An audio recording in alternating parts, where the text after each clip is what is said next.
Isang gabi lang isang lungsod ng Espanya sa baybayin ng Aprika ay tumanggap ng dagsang tao na halos 70% ng populasyon nito.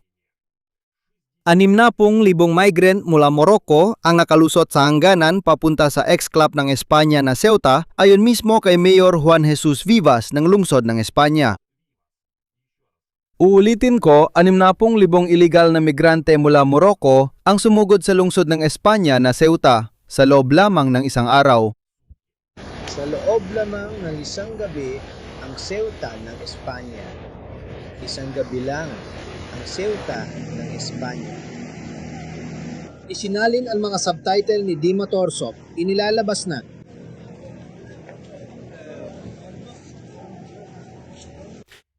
Nagpadala na ang Espanya ng hukbo sa lungsod, may ulat ng pagkamatay ng 12-12 ng tao at nagbabantang itigil ng Italia ang kasunduang Schengen at isara ang hangganan nila dahil sa krisis. Tara, sa episode na ito, himayin natin at alamin kung ano ang lungsod na ito at bakit biglang dumagsa ang 10,000 tao dun na yon. Ano ang papel ng Rusya na sabay sa panahong ito ay pinaigting ang ugnayang ekonomiya sa Morocco, pinagmumulan ng mga migranteng tumatakas? Pero agad kong sasabihin ang spoiler ng episode na ito. Sa nangyayari ngayon sa isang lungsod sa Espanya, ang may kasalanan ay mismong mga autoridad ng Espanya na gumawa ng napakakakaibang desisyon sa batas. Ako si Alexei Pechi, tara't isa-isay natin ang lahat. Ipapaliwanag ko ngayon kung ano ang nangyayari, bakit ito nangyayari, bakit na yon ito nangyayari, paano ito nangyari, 60,000 tao sa loob lang ng isang araw, isipin mo yon. Lahat ng ito ay tatalakayin natin. Pero bago tayo magsimula, hihilingin ko na mag-subscribe kayo sa channel na ito. Papunta na tayo sa 300,000 na subscribers, kaya't magiging lubos akong nagpapasalamat sa bawat pag-subscribe ninyo.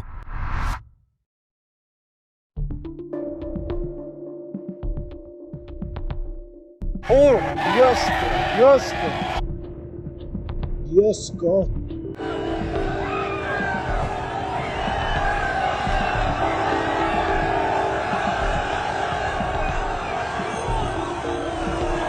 Oh, Diyos ko! Diyos ko! May natirang keso.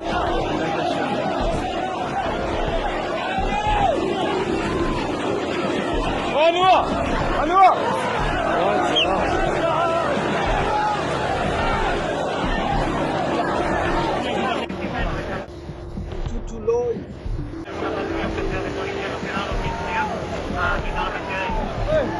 Sinalin ang mga subtitle ni Dima Torsop.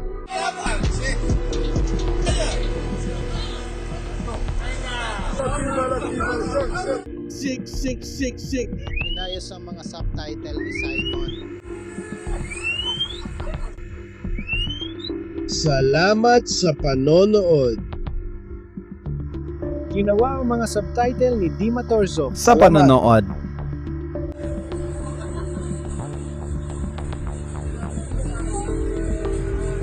Itutuloy para sa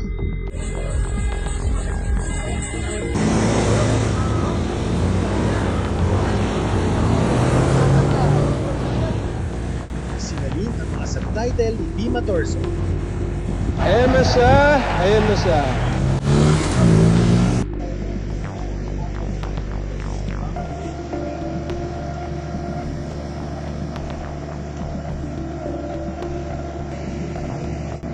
Salamat sa panonood.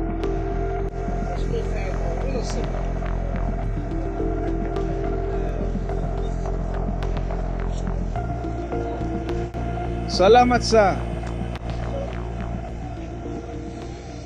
Nakita na nating lahat ang mga balita tungkol sa kung paano ang isa sa mga bayan sa Espanya ay kasalukuyang binabayo ng matinding pag-atake ng mga ilegal na migrante. Nakita natin ang mga eksenang yon ng paglusob sa hangganan kung saan daan-daang tao ang rumaraga sa papasok at pumupuno sa bayang yon sa Espanya. Pero magsimula tayo sa pinakasimple. Ano ba ang lungsod na ito na tinatawag na Ceuta at bakit napakadaling pasukin ito ng 10,000 migrante?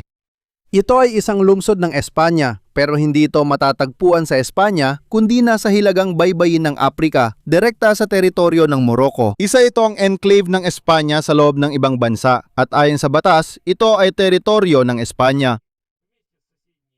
Kasama ng kalapit na Melilla, ito lang ang dalawang lugar sa mundo kung saan may hangganang lupa ang European Union sa Aprika.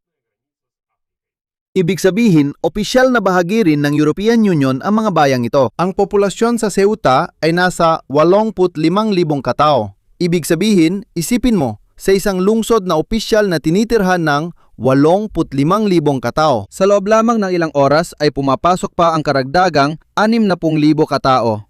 Hindi ito basta dagsa, ito ay aktwal na pagkapuno ng lungsod, halos doble sa dati. Diretsong paglusot sa hangganan at aktwal na pananakop ng 60,000 katao. Kung ang populasyon ng lungsod ay 85,000, gaya ng naiintindihan ninyo, ang pulisya roon ay literal na ilang libo lang ang maximum na hindi mapigil ang pagdating ng 60,000 migrante na sa isang araw ay sumugod sa lungsod. Mahalagang tandaan na bago ang pagsugod, may malinaw na nagkoordina sa mga taong ito sa Morocco, hindi ito basta paglusob sa hangganan, kundi isang planadong aksyon. Salamat sa panonood. Na yun mismo, matagal lang sinusubukan ng mga migrante mula Morocco na makapasok sa Ceuta na dekada nang umiiral. Mayroong tiyak at legal na dahilan at magugulat kayo. Pero ang may kasalanan sa nangyayari ngayon sa Ceuta ay mismong pamahalaan ng Espanya. Noong 8 ng Hulyo, naglabas ng desisyon ang Korte Suprema ng Espanya na nagbabawal sa tinatawag na agarang deportasyon. Ito ay kapag nahuli ng mga border guard ang isang tao mismo sa hangganan at agad-agad nang walang anumang proseso, subtitles di matorsok salamat, ibinabalik siya pabalik sa Morocco. Dati, ganito ang ginagawa nila sa lahat ng sumusubok tumawid ng hangganan, sa lupa man o sa dagat. Kapag nahuli ng border guard ang isang migranteng tumatawid, basta na lang nila itong pinapalis pabalik sa kabila ng hangganan, pabalik sa Morocco. Ibig sabihin, walang anumang seremonya, nahuli, agad pinabalik. Tapos, ayos na ang lahat. Pero noong 8 ng Hulyo, ang Korte Suprema ng Espanya, maraming salamat sa panonood. Yung mga tumatawid sa pisikal na harang tulad ng bakod at pati na rin yung mga nahuli sa dagat habang sinusubukang lumangoy, hindi sila pwedeng basta paalisin. Kailangan dumaan sa tamang legal na proseso at kunin ng border guard. Ayusin ang papeles, pansamantalang ilagay, ibigay ang kailangan at buputa. Ibig sabihin, nakatali ang kamay ng pulisya kahit nakikita nila ang ilegal. Nakikita nila ang paglabag sa batas, paglusot sa hangganan at pagsalakay. Ayon sa bagong batas, kailangan na nilang tanggapin at bigyan ng tulong ang migranteng ito, hindi na paalisin. At dito gumana ang pinakasimpleng lohika na agad naisip ng mga smuggler na nagpapatawid ng mga tao kapalit ng pera. Mas ligtas na ngayon ayon sa batas ang lumangoy kaysa umakyat sa bakod. Kaya lahat ay sumugod sa tubig. Pagkatapos ipahayag ang desisyon, dumami agad ang nagtangkang tumawid. Dati, 100 lang ang naitatala kada araw. Noong Hulyo 30, sa loob lang ng ilang oras, libo-libo na ang tumawid sa hangganan at pagsapit ng umaga ng ika-31, umabot na sa 10,000 ang bilang. At sa oras ng pag-record ng episode na ito, mahigit 60,000 migrante nang tumawid sa hangganan sa loob ng isang araw. Paano ito aktwal nangyari? Tumatawid ang mga tao mula lungsod ng Fleadek sa Morocco 5 kilometro sa tubig gamit inflatable na salbabida. Ginamit ang mga gulong ng sasakyan at iba pang bagay para lampasan ang mga breakwater sa dalampasigan ng Tarahal at makalabas sa dalampasigan. Pagdating sa Espanya, ang ilan ay binasag ang gate ng bakod at tumakbo papasok ng lungsod. Ang iba, pagdating sa lupaing Espanyol, sumisigaw ng mabuhay Siskania, pinapanood lang ito ng pulisya. Ikinukuwento na ng mga lokal na nang mabasag ang mga bakod pagkatapos ng hating gabi, daan-daang tao ang dumaan sa butas sa loob lang ng ilang minuto. Nagsimulang mag-organisa ang mga lokal na negosyante para protektahan ang negosyo nila dahil kulang ang pulis at hindi sila umaasa rito. At ang kapalit ng paglabag na ito sa hangganan ay mga buhay ng tao. Noong Huwebes, natagpuan ang 9 na bangkay kaya umabot na sa 60 katao ang kabuuang bilang ng mga namatay sa pagtatangkang makarating sa Ceuta nitong mga nakaraang buwan. May mga nalunod, may mga namatay sa siksikan sa breakwater sa Tarahal Beach. Huli na ang naging reaksyon ng mga awtoridad na yung umaga lang nagpadala ang Espanya ng mga unit ng militar sa Ceuta. Dapat tumulong ang hukbo sa pulisya sa pagpapanatili ng kaayusan. Si punong ministro Pedro Sanchez at kalihim ng Panlob Fernando Grande Marlasco ay personal na lumipad sa lungsod na ito.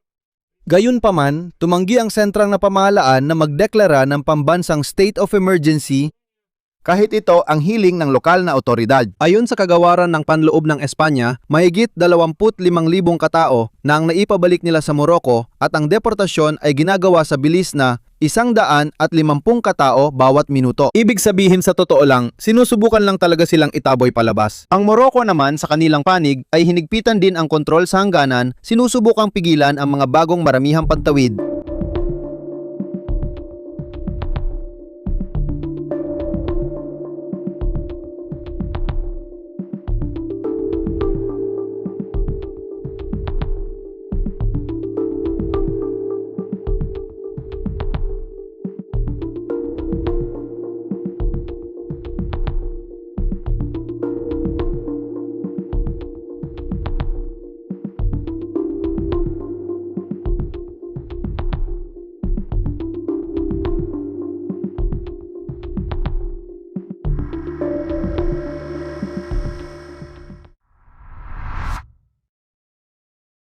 Ngayon, tungkol sa dahilan ng alitan ng mga bansa sa European Union dahil sa insidenteng ito. Matindi ng binatikos ng Italia ang Espanya. Ayon kay punong ministro Giorgia Meloni ng Italia, ang hindi kontroladong migrasyon ay banta sa mga hangganan ng Europa. Binanggit niya ang posibilidad ng limitasyon sa mga papasok sa Italia mula Espanya at nagbantang pansamantalang ipatigil ang bisa ng Schengen Agreement para mismo sa Espanya. Ano ba ang Schengen? Sige, ipapaalala ko ng mabilis. Ito ay isang zona sa Europa kung saan malaya kang makakabiyahe mula sa isang bansa patungo sa iba pa nang walang passport control. Ang pansamantalang pagtigil nito sa isang bansa ay magbabalik ng passport control sa hangganan, kaya bahagyang sisirain ang isa sa mga pangunahing kalayaan ng European Union. Sinabi ni Antonio Tajani, ministro ng Ugnayang Panlabas ng Italia, na konektado rin ito sa isa pang desisyon ng pamahalaan ng Espanya, kaya hindi lang Korte Suprema ang may desisyon doon. Ito ay ang kamakailang plano na gawing legal ang humigit kumulang 500,000 ilegal na migrante na kasulukuyang nasa bansa. Ibig sabihin, sinabi ng mga autoridad ng Espanya na pakinggan ninyo, sige, kayo ay mga illegal na, nandito na kayo sa bansa, ayos lang, basta gagawin na lang naming legal kayong lahat ng ganito, isang pirma lang at mamuhay kayo, magtrabaho. Ayon kay Tajani, malalim na pagkakamali ang desisyong ito at hinikayat ang human trafficking dahil ganyan ang mga smuggler. Mahalaga na lang ngayon ay may pasok ang tao sa Espanya. Pagkatapos, gagawing legal na siya ng Espanya. Tinawag ni kalihim ng Ugnayang Panlabas, Jose Manuel Alicey Alvarez, na hindi nararapat ang sinabi ni Tajani at inaasahan niyang pagkakaisa, hindi demagohiya mula sa kapwa-kasapi sa European Union. Ipapapatawag din nila ang Italianong embahador para sa opisyal na protesta. Naglabas din ng pahayag ang White House sa Washington na iniugnay ang migrasyon sa Ceuta sa mga patakaran ng pamahalaan ng Espanya. Sa madaling salita, sinuportahan nila ang puna laban kay Pedro Sanchez. Sinabi ni Donald Trump na kapag binoto ng mga Amerikano ang mga demokratiko ngayong Nobyembre, mararanasan nila ang sitwasyong nangyayari sa Espanya. Narito na ang pinakakapanapanabik na bahagi ng tanong. Ano ang kinalaman ng Russia? Kailangan nating maging tapat. Walang direktang kaugnayan ang dalawang pangyayaring ito. Pero kapansin-pansin ang pagtugma sa panahon. Sa araw ding iyon, Hulyo 31, nalaman nagsimulang mag-angkat ang Russia. Із Марокко. Batay sa Reuters, isang Panama flood tanker ang dumating sa Arctic port ng Murmansk na may dalang 30,000 toneladang gasolinang AI-90 E2 na ikinarga sa Tangier, Morocco noong kalagitnaan ng Hulyo. Ang Lukoil ang tagapagtustos at ang gasolina ay ibinebenta na sa St. Petersburg Commodity Exchange na may kasamang delivery sa tren. Bakit bumibili ang Russia ng gasolina mula sa ibang bansa? Ang Morocco ay ikatlong supplier pagkatapos ng India at iba pang pinagkukunan. Nakapagtataka dahil ang Russia ay parang gasolinahan, may malaking reserba ng langis. Pero bumibili na ngayon ng gasolina kahit sa Morocco. Ang dahilan ay simple. Ito ay dahil sa mga pag-atake ng mga drone ng Ukraine sa mga refinery ng langis ng Russia. Napinsala ang karamihan sa kanilang pasilidad, kaya bumaba sa humigit kumulang 65% ng karaniwang konsumo tuwing tag-init ang produksyon ng gasolina. Dito nagsisimula ang kakulangan ng gasolina sa Russia at ang pag-angkat nito mula sa ibang bansa, kabilang ang Morocco. Oo, nagsimula ng makipagkalakalan ang Russia sa Morocco, ang bansang pinagmumulan ng migranteng tumatakas papuntang Espanya. Ito ay isang komersyal na kasunduan ukol sa gasolina dahil sa pag-atake ng Ukraine sa mga refinery ng Russia at hindi ito konektado sa migrasyon sa Ceuta. Hindi makatarungan na pagdugtungin ang dalawang pangyayaring ito sa iisang teorya ng sabuatan. Isa ay tungkol sa desisyon ng Korte ng Espanya at pagpupuslit. Ang isa pa ay tungkol sa oil logistics ng Kremlin. Pero kung makita ng Kremlin ang migrasyon na krisis bilang oportunidad para guluhin ang katatagan ng European Union, Huwag na kayong magduda, siguradong gagamitin agad ito ng Kremlin. Susunod, sa ngayon, hindi pa malinaw kung magdedeklara ng state of emergency ang Espanya kung hindi titigil ang pagdagsa ng mga migrante. Sa ngayon, sinusubukan ng mga otoridad na pigilan ang pagdagsa ng mga migrante gamit ang kanilang hukbong sandatahan. Maaring suspindihin ng Italia ang Schengen Agreement sa Espanya na magiging president sa European Union. Ngayon, ang Morocco ay nasa ilalim ng pressure mula sa dalawang panig, mula sa Espanya na humihiling na higpitan pa ang pagbabantay sa kanilang hangganan at mula rin sa sarili nilang mga smuggler na patuloy na maghahanap ng butas sa bagong desisyon ng Korte ng Espanya para makapagpadala ng mas maraming ilegal na migrante sa Espanya. Ito ang sitwasyon kung saan sa likod ng isang desisyon ng korte, sa likod ng batas o legal na hakbang, kita natin ang matitinding epekto. Dito ko natatapusin. Ibahagi ang inyong opinion at mga konklusyon sa mga komento sa ilalim ng episode na ito, mag-subscribe sa channel at pindutin ang kampanilya at huwag kalimutang mag-like. Yun lang po, ingatan ninyo ang inyong sarili. Paalam sa lahat.